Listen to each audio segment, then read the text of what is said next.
करीब आधा घंटा देवप्रयाग में बिताने के बाद हम एक बार फिर बद्री विशाल की ओर चल पड़े।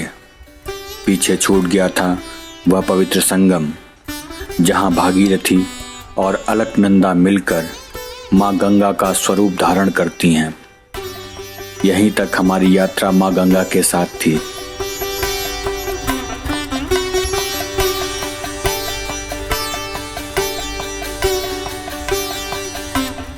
देवप्रयाग से आगे बढ़ते ही भागीरथी हमसे विदा हो गईं और अब हमारी नई साथी थी अलकनंदा।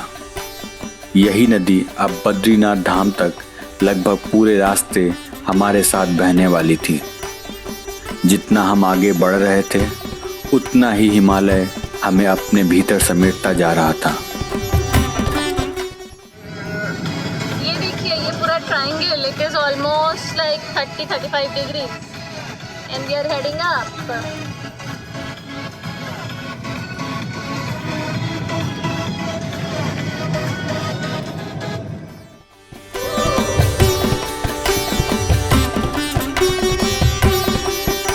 दो डेस्टिनेशंस क्रॉस किए हैं। एक है हमारा जो जहाँ से स्टार्टिंग मान लेते हैं ऋषिकेश, एंड सेकंड ये हो गया देवप्रयाग। देवप्रयाग से अभी हम जस्ट निकल रहे हैं और अगला डेस्टिनेशन मेजर पॉइंट है श्रीनगर, विच इज 33 किलोमीटर आगे Devprayag. Then after it is Rudraprayag and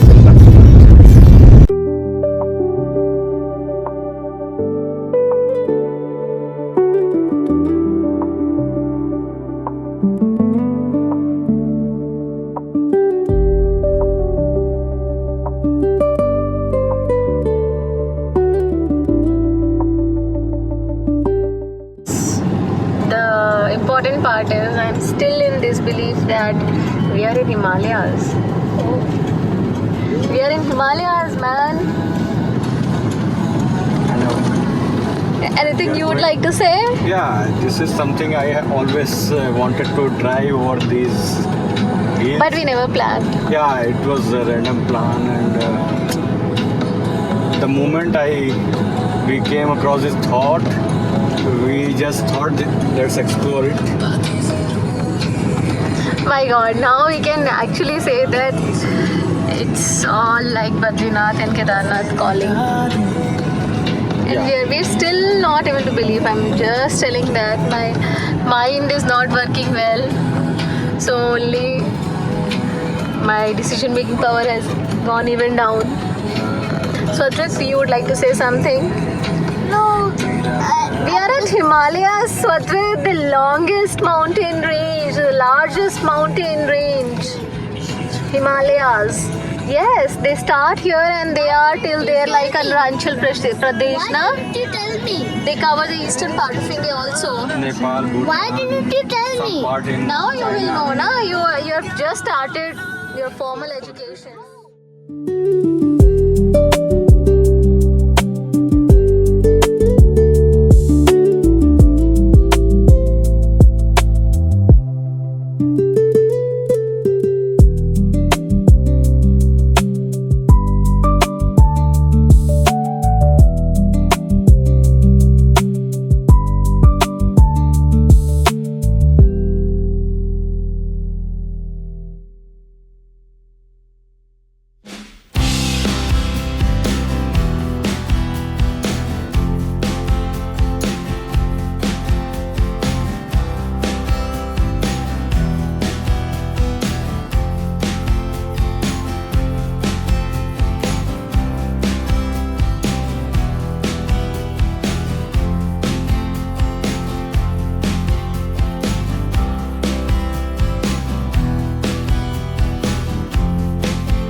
करीब दोपहर 12:30 तक हम उत्तराखंड के श्रीनगर पहुंच चुके थे, लेकिन पहाड़ों की यात्रा में हर बार सड़क आपकी इच्छा से नहीं चलती।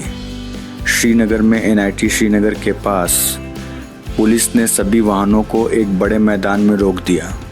चार धाम यात्रा के दौरान यह एक सामान्य व्यवस्था है। आगे के मार्ग पर ट्रैफिक मैनेजमेंट करने के लिए ट्रैफिक को फेज वाइज छोड़ा जाता है। हम भी लगभग 1 घंटे तक वहीं रुके रहे।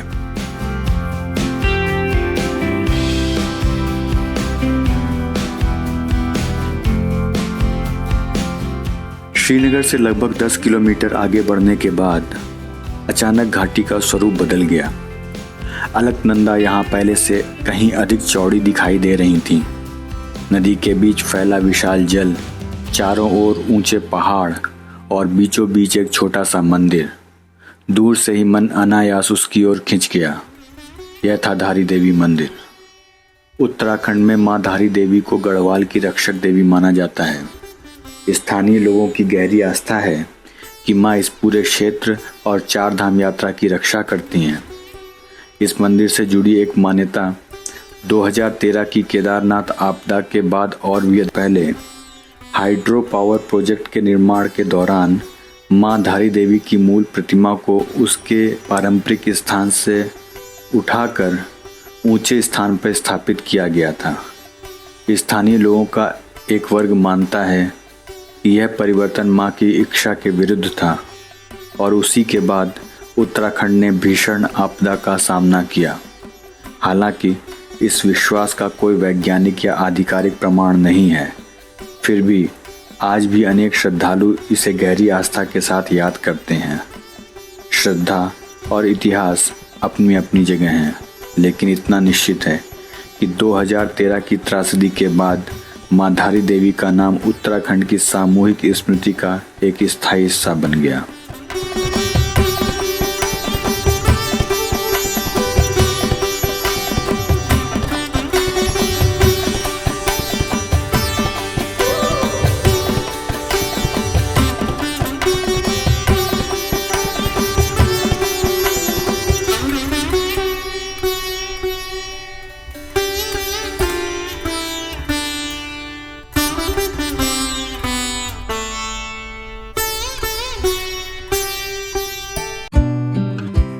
धारी देवी से आगे रुद्रप्रयाग की ओर बढ़ते हुए पहाड़ों का टेक्सचर कुछ चेंज होना शुरू हुआ। इस पूरे हिस्से में सड़क के किनारे जगह जगह लैंडस्लाइड जोन्स बने हुए थे। कहीं पहाड़ को सुरक्षा जालों से बांधा गया था, तो कहीं ताजा गिरे पत्थरों के निशान साफ दिखाई दे रहे थे। कई स्थानों पर सड़क संकरी हो जाती है और वाहनों की रफ्तार अपने आप धीमी पड़ जाती है। कहीं कहीं कुछ मिनटों का छोटा सा जाम भी मिल जाता है। तब पहली बार महसूस हुआ कि हिमालय जितना सुंदर है उतना ही जीवंत भी। यह कोई स्थिर पर्वत नहीं है, यह आज भी बन रहा है, बदल रहा है, सांस ले रहा है। शायद इसी कारण यहाँ यात्रा करते समय सड़क पर नहीं, पहाड़ पर भी नजर रखनी पड़ती है। करीब दोपहर के 2 बजे हमें भी महसूस हुआ कि अब थोड़ा ठहर जाना चाहिए। सुबह से लगातार ड्राइव करते हुए शरीर से ज्यादा मन को एक छोटे से विराम की जरूरत थी। हमने सड़क किनारे बने एक छोटे से रेस्टोरेंट में गाड़ी रोकी और लंच करने का फैसला किया। पहाड़ों की यात्रा की एक खूबसूरती यह भी है कि पूरे रास्ते आपको ऐसे अनगिनत छोटे छोटे होटल और ढाबे मिलते रहते हैं। ज्यादातर जगहों पर शुद्ध शाकाहारी भोजन ही मिलता है, क्योंकि यह पूरा मार्ग चारधाम यात्रा का प्रमुख तीर्थ मार्ग है। करीब 35 मिनट आराम करने के बाद हम एक बार फिर बद्री विशाल की ओर अपनी यात्रा पर निकल पड़े।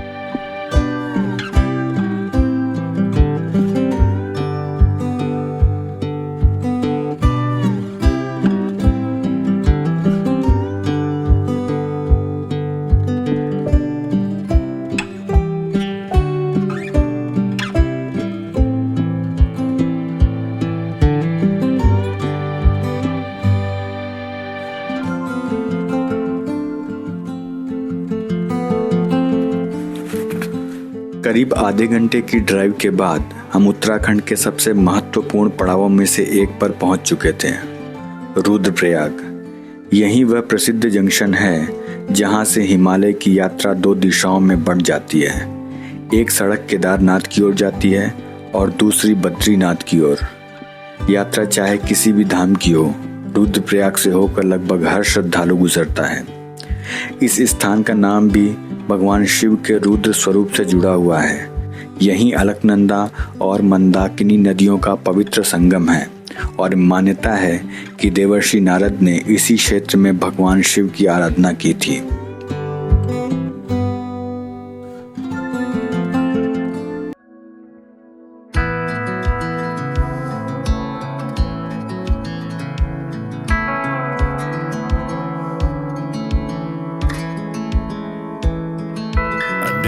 Thought I'd fly over my own state.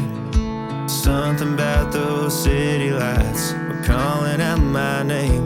Now mama, don't you cry. You know there'll come a day where I come visit you at home. And if I never stay, the same old worn out welcome sign, the population getting by, crossing that county line brings back the good old days. With the same old station on the side of that homegrown 2-lane paradise, watching that midnight sky you don't see in LA. This big world will always change, but the small town will stay the same.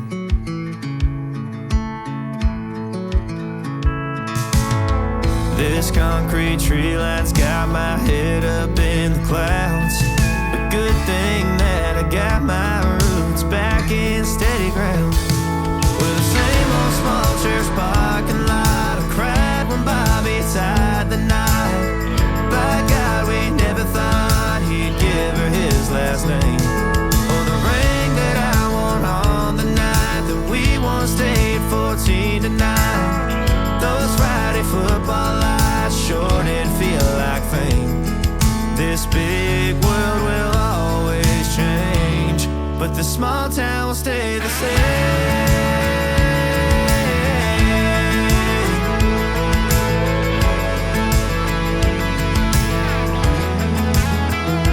Thought these freeways led to freedom, thought I'd leave and find my way.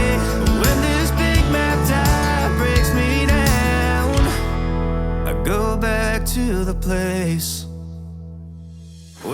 धीरे धीरे पहाड़ों के बीच सफर करते हुए हम कर्णप्रयाग पहुंच गए। कर्णप्रयाग में प्रवेश करने से ठीक पहले एक महत्वपूर्ण जंक्शन आता है जहां सड़क फिर 2 दिशाओं में बढ़ जाती है। एक मार्ग अलकनंदा घाटी का साथ देते हुए बद्रीनाथ धाम की ओर आगे बढ़ता है, जबकि दूसरा रास्ता रानीखेत, अल्मोड़ा और कुमायूं क्षेत्र की ओर चला जाता है। हमने बिना रुके बद्री विशाल की दिशा वाला मार्ग चुना क्योंकि आज की मंजिल अभी भी हमसे काफी दूर थी।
कर्णप्रयाग से आगे बढ़ते बढ़ते जैसे ही हम पीपल कोटी पार करने लगे, यात्रा का स्वरूप एक बार फिर बदल गया। अब सड़क पहले से कहीं अधिक एडवेंचरस हो चुकी थी।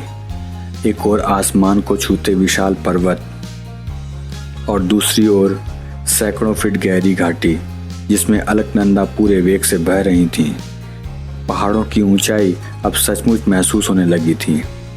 ऐसा लगता था मानो उनकी चोटियां बादलों से बातें कर रही हों। ऐसे रास्तों पर ड्राइव करना अपने आप में एक अद्भुत अनुभव है। रोमांच तो भरपूर होता है, लेकिन उससे भी ज़्यादा ज़रूरी होता है संयम।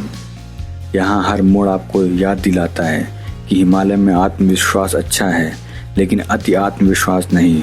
हम भी बिना किसी जल्दबाजी के धीरे धीरे हर मोड़ को पार करते हुए आगे बढ़ रहे थे, जब हमारी नज़रें हिमालय के एक महत्वपूर्ण पड़ाव पर थीं, ज्योतिर्मठ, जिसे आज अधिकांश लोग जोशीमठ के नाम से जानते हैं।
यहीं से आगे बद्रीनाथ धाम का अंतिम पर्वतीय चरण शुरू होता है।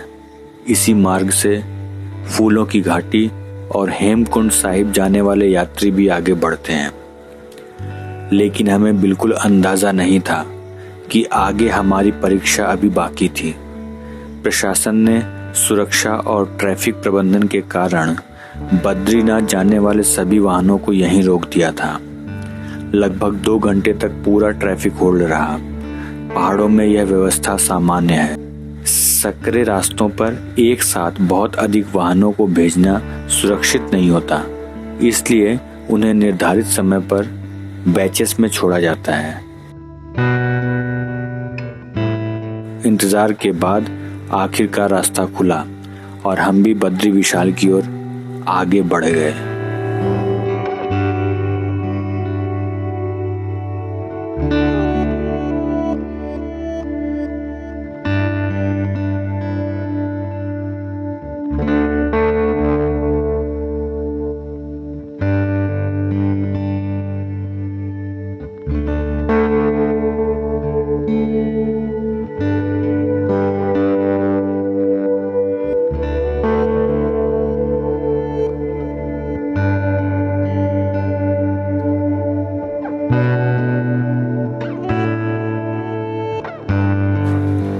यहीं मैं अपने अनुभव से एक सलाह ज़रूर देना चाहूँगा।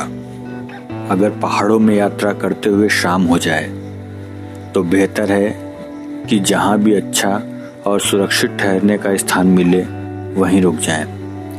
रात में पहाड़ों पर ड्राइव करने से जितना बचा जा सके उतना ही अच्छा है। जोशीमठ से बद्रीनाथ की ओर जैसे जैसे हम ऊंचाई की तरफ बढ़ने लगे, मौसम भी अपना रंग बदलने लगा।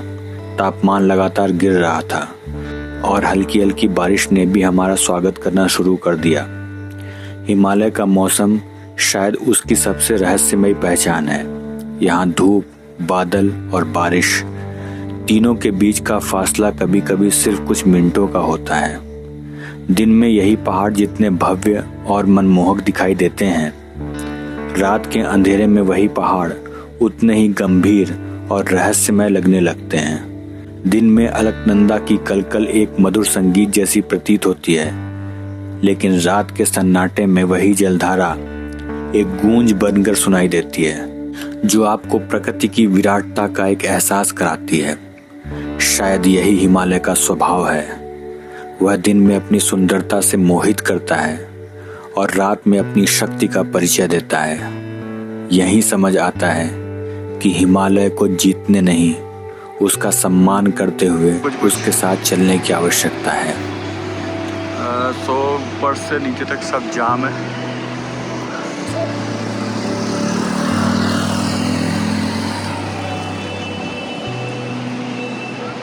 और हम लोग हैं आउटस्कर्ट में जोशीमठ के। हर तरफ गाड़ियाँ और जाम ही जाम है। रात के करीब 11 बजे थे। आखिरकार हम अपने होटल पहुंच गए। लगभग पूरे दिन की ड्राइव, रास्ते में कई बार ट्रैफिक होल्ड और पहाड़ों पर रात का सफ़र, इन सब ने हमें पूरी तरह थका दिया था।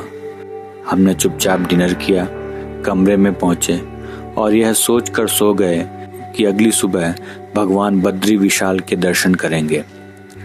लेकिन हमें बिल्कुल अंदाज़ा नहीं था कि अगले कुछ घंटे हमारी इस पूरी यात्रा का अर्थ बदल देने वाले थे। हम तो केवल एक मंदिर तक पहुंचना चाहते थे, लेकिन हिमालय ने हमारे लिए कुछ और ही तय कर रखा था। कभी कभी तीर्थ आपको वही नहीं देता जिसकी आप कामना करते हैं, वह आपको वह दिखाता है जिसकी आपको आवश्यकता होती है। और शायद यही इस यात्रा का सबसे बड़ा रहस्य है। अगले दिन जो हमने देखा, महसूस किया और समझा, उसने केवल हमारी यात्रा नहीं बदली, हिमालय को देखने का हमारा नज़रिया ही बदल दिया।